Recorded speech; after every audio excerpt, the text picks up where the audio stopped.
এয়ারপোর্টের হামলার পরে আজ সন্ধ্যাবেলা আওয়ামী সন্ত্রাসীরা আবার আমার হোটেল লবিতে এসেছিল হামলা করার উদ্দেশ্যে এবং সে সময় যুক্তরাষ্ট্রে অবস্থানরত এনসিপির সদস্যরা এবং আবার শুভাকাঙ্ক্ষীরা তারা তাদেরকে প্রতিহত করেন এবং পুলিশের সঙ্গে যোগাযোগ করেন। পরবর্তীতে পুলিশ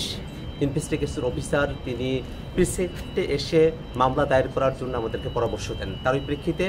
আমি এয়ারপোর্টের খুব কাছের যে থানা পুলিশের রয়েছে সেখানে এসেছি এবং যারা সেই দিন আমাদের উপরে হামলা করেছিল এবং হত্যার চেষ্টা করেছিল, রেপ থ্রেট দিয়েছিল, তাদের ব্যাপারে আমরা এখানে মামলা দায়ের করেছি এবং একই সাথে ইউএস পুলিশকে আমরা এই বিষয়টা অবহিত করেছি যে যারা এই ঘটনাগুলো যুক্তরাষ্ট্রে ঘটাচ্ছেন তারা বাংলাদেশে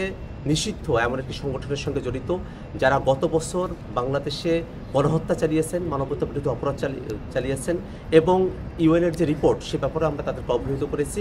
আমরা মনে করি যে আওয়ামী সন্ত্রাসীরা তারা দেশে হোক দেশের বাইরে যেখানেই হোক আমরা তাদের ব্যাপারে আইনগতভাবে যে প্রতিকারের ব্যবস্থা সেটা আমরা গ্রহণ করব এবং আমরা এই কথা বিশ্বাস করি যে আওয়ামী সন্ত্রাসীরা তারা যত ধরনের অপরাধ করেছেন সেই অপরাধগুলোকে আইনগতভাবেই নিষ্পত্তি করা সম্ভব এবং আওয়ামী লীগ তার সন্ত্রাস নিয়ে বাংলাদেশে আর ফিরে আসার সুযোগ পাবে না।